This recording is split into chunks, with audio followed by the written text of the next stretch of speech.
आज हमारे साथ में किसान नेता हैं जिनको देखकर हमें एक लाइन याद आती है, हरिवंश राय बच्चन की याद कविता है कि नन्ही चींटी दाना लेकर चढ़ती है, चढ़ती दीवारों पर 100 बार फिसलती है, मन का विश्वास रगों में साहस भरता है, गिरकर चढ़ना चढ़कर गिरना ना अखरता है, आखिर उसकी मेहनत बेकार नहीं होती क्योंकि कोशिश करने वालों की कभी हार नहीं होती, कभी हार नहीं होती।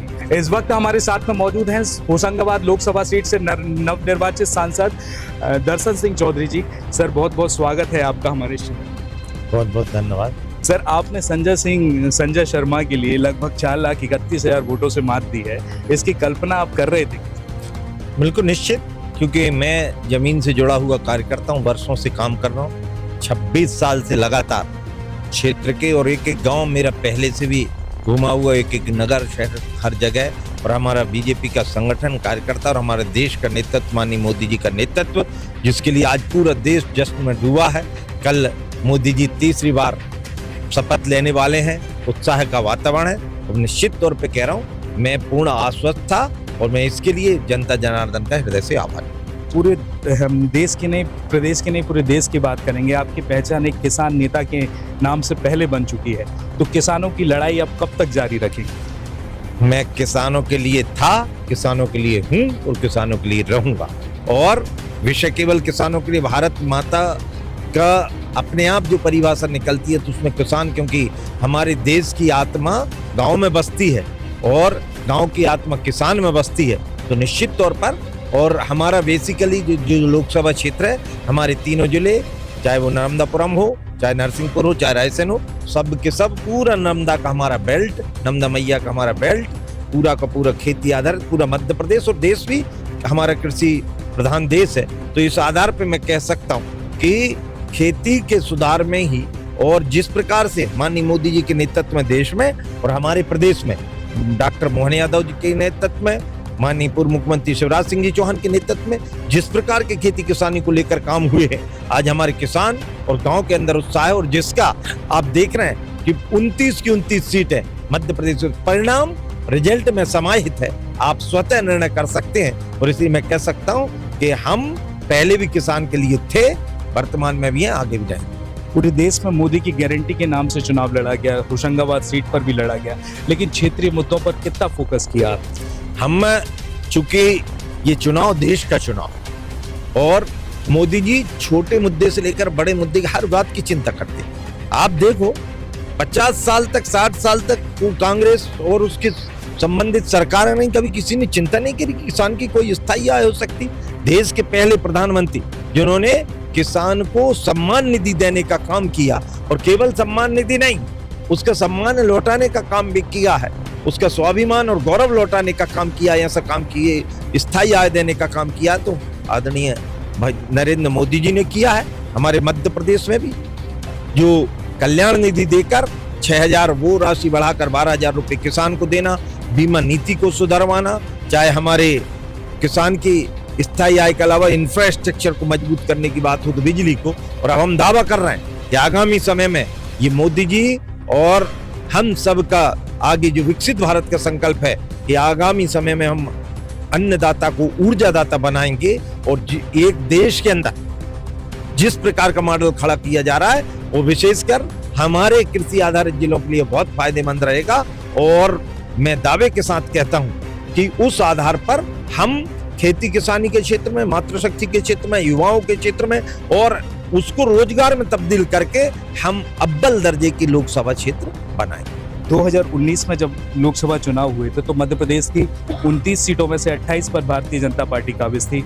छिंदवाड़ा लोकसभा सीट छूट गई थी अकेली, लेकिन 2024 के लोकसभा चुनाव में भारतीय जनता पार्टी ने बहुत बड़ा मास्टर प्लान बनाया। कई सिटिंग एमएलए भी कांग्रेस छोड़कर भारतीय जनता पार्टी में आ गए।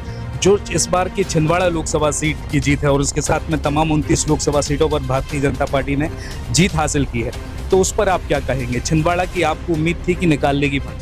बिल्कुल 100%, चूंकि मैं संगठन, बेसिकली मैं किसान मोर्चा का अध्यक्ष भी रहा हूँ। दौरे मैंने पूरे मध्य प्रदेश के, मैंने हमारे प्रदेश अध्यक्ष माननीय वीडी शर्मा जी के नेतृत्व में, हमारे मुख्यमंत्री डॉक्टर मोहन यादव के नेतृत्व में, पूर्व मुख्यमंत्री जी के, और लगातार हमारे संगठन ने नीचे तक काम किया। हमारा बूथ लेवल का कार्यकर्ता इतनी ताकत के साथ खड़ा था, हम 100% आश्वस्त थे कि हम इतनी बड़ी, चूंकि इस बार गर्मी भी अधिक थी, कुछ वोटिंग कम हुई, लेकिन इसके बाद भी मध्य प्रदेश का 1.5% वोट बढ़ा है बीजेपी को, और मैं ये कह सकता हूं कि पिछले बार से ज्यादा वोट भी मिला है और ज्यादा सीट भी। लोकसभा चुनाव से पहले भाजपा का नारा चल रहा था कि इस बार के लोकसभा चुनाव में वह 400 पार सीटें करेगी। भारतीय जनता पार्टी 370 का दावा कर रही थी और एनडीए अलायंस मिला के 400 पार की दावा कर रही थी, लेकिन चुनाव परिणाम जैसे आए तो वो दावे सिमटते गए। भारतीय जनता पार्टी ही पूर्ण बहुमत नहीं बना पाई। अब कुल मिलाकर एनडीए अलायंस मिलकर कुल बना रही है सरकार। उस पर क्या कहेंगे? आखिर ये जनादेश कम कैसे हुआ? आप ये देखिए, जनादेश हमको पूर्ण, हमारी सत्ता पूर्ण जनादेश हमको मिला है।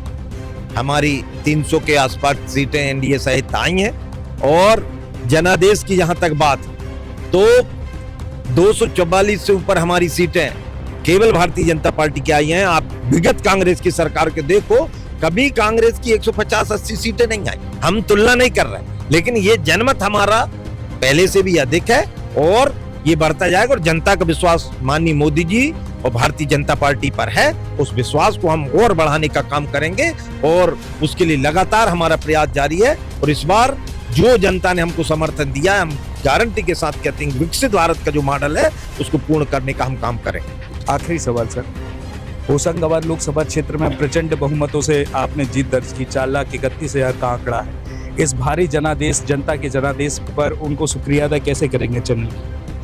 उनकी जो आकांक्षाएं, आशाएं हैं, उनके लिए मैं दिन रात प्राणपण से लगूंगा।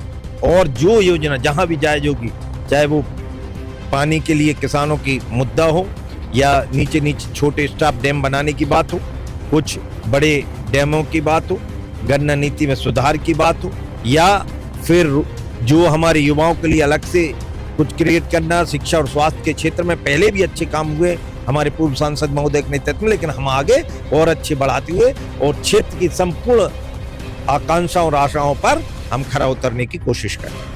मोदी जी कुछ समय बाद, कल ही है ना, शपथ लेने वाले हैं। उसके बाद में लोकसभा में आप भी शपथ लेंगे। कैसा महसूस कर रहे हैं? मतलब लोकसभा का सदस्य चुनकर जब आप सांसद में जाएंगे। देखिए, मैं आज गया लोकसभा, मैंने उसको क्योंकि मंदिर से भी पवित्र स्थान जिस प्रकार से लगा और प्रणाम भी किया, और मुझे आशा है, मैं तो पहली बार कोई चुनाव लड़ा, मैंने पंच का चुनाव भी नहीं लड़ा, लेकिन मैं धन्यवाद देता हूं माननीय मोदी जी और भारतीय जनता पार्टी केंद्र और प्रदेश के नेतृत्व को, जिन्होंने मुझ जैसे कार्यकर्ताओं को, जो बेसिकली संगठन का है, उसको उठाकर और देश का सबसे बड़ा चुनाव लड़ाकर और लोकसभा में पहुंचाया है। मैं बहुत उत्साहित हूं और आगामी समय में इस उत्साह को संगठन का भी लाभ मिले, संगठन को भी लाभ देने का काम करूंगा और प्राणपण से जनता की भी सेवा करूंगा। सर, बहुत बहुत धन्यवाद चैनल के साथ में जुड़ने के लिए। जैसा कि आपने देखा कि अभी हमारे साथ में थे होशंगाबाद लोकसभा क्षेत्र से नवनिर्वाचित सांसद दर्शन सिंह चौधरी जी। अब कुछ ही समय में नरेंद्र मोदी प्रधानमंत्री पद की शपथ लेने वाले हैं और समस्त लोकसभा से निर्वाचित सदस्य भी अपने शपथ लेंगे। अब देखते हैं कि जब पूरे देश में मोदी की गारंटी पर चुनाव लड़ा गया, अब मोदी की गारंटी पर जनता ने अपना भारी जनादेश दिया है। अब जनता की कसौटी पर मोदी की गारंटी कितनी खरी उतरेगी, ये तो आने वाला वक्त तय करेगा। फिलहाल इस एपिसोड में इतना ही। मैं भूपेंद्र सिंह, रिपब्लिक सागर मीडिया की ओर से आप सभी से विदा लेता हूं। जय हिंद, जय भारत।